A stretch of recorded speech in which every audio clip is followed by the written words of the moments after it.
Tous les peuples de la terre sont donc destinés à être chrétiens, à être touchés par la parole du Christ.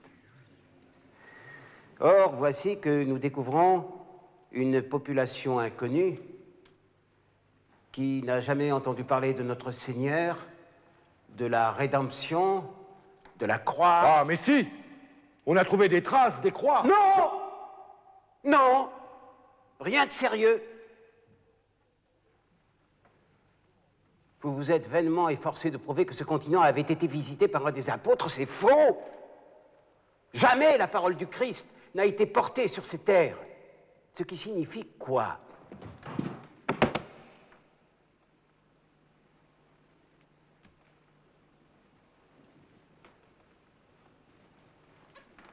Ce qui signifie qu'il ne s'agit pas de créatures reconnues par Dieu. Et je vais le prouver. D'abord, comme on l'a dit, par l'extrême facilité de l'action. 300 Espagnols soumettent un empire fort de 20 millions d'habitants. Et on n'y verrait pas la main de Dieu. Aucun exploit, dans aucun temps, n'a pu se comparer à cette conquête. Même la maladie était de notre côté. L'épidémie de petite vérole fut le travail de Dieu pour éclaircir la route. Les idolâtres mouraient comme des punaises, car Dieu désirait les éliminer. Aujourd'hui, forcés de détruire leur temple à Mexico, ils tombent chaque jour, nombreux, broyés sous les pierres. Comment ne pas y voir une punition divine?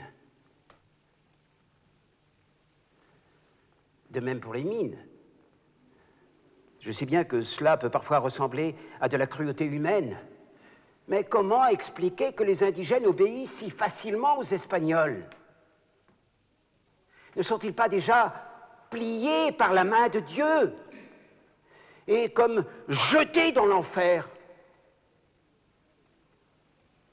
On a dit aussi que dans les mines, ils meurent victimes de leur libertinage, de leurs pratiques sodomites. Non mais qu'est-ce que j'entends? Leur libertinage dans les mines, mais je dors ou je suis éveillé. Frère Bartholomé. Éminence, est-ce que je dois rire ou pleurer, qu'on me le dise? Taisez-vous en tout cas. Me taire? Mais je ne le peux pas. Vous prétendez reconnaître par tous les signes de Dieu? Qu'est-ce que ça veut dire? Ça veut dire ne voir que les signes qui nous sont favorables. Évidemment, mettre Dieu de notre côté. Dire Dieu, c'est mon intérêt. C'est ce qui justifie mes crimes. Cette fois-ci, vous allez trop loin. Personne ici ne peut douter du choix de Dieu. Je vous demande catégoriquement de vous taire. Reprenez, professeur. Assimiler les Espagnols à des démons. Mais quelle aberration, quelle folie! Les indigènes eux-mêmes ont reconnu que les conquérants leur étaient envoyés par quelques dieux. Ils en étaient sûrs. Et faire des Indiens des innocents. Mais comment vous suivre? Eux qui sacrifiaient à leurs idoles des milliers, des dizaines de milliers de victimes. 80 000 pour la seule inauguration du Grand Temple de Mexico. Le chiffre est loin d'être prouvé. Mais c'est le plus barbare, le plus sanglant des peuples. Sodomite, oui. Et cannibale, vous avez oublié de le rappeler. Ils allaient, a-t-on dit, le ventre gonflé de chair humaine. Ils ont tué des Espagnols et ils les ont mangés. Et certains, pour danser, revêtaient des peaux de chrétiens. Et vous parlez d'un paradis.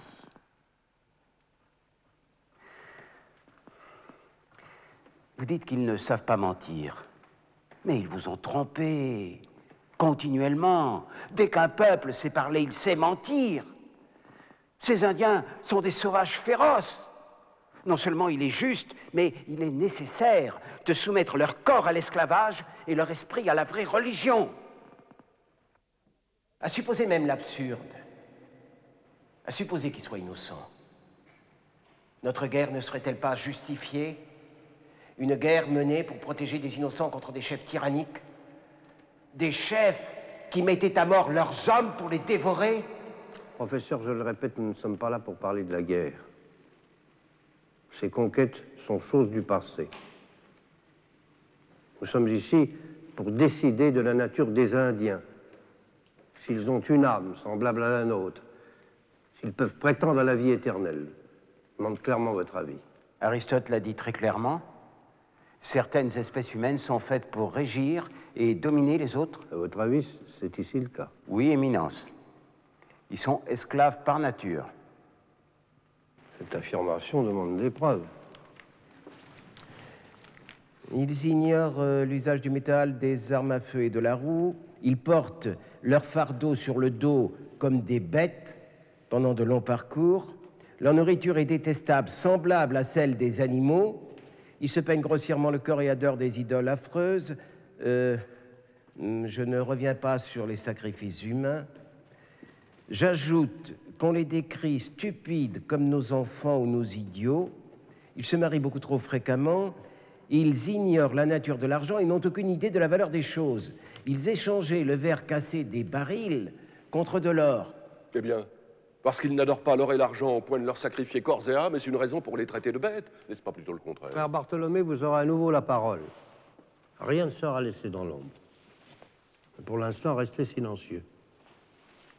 Professeur, selon vous, la possession et l'usage des armes à feu seraient une preuve de la protection divine? Une preuve très évidente.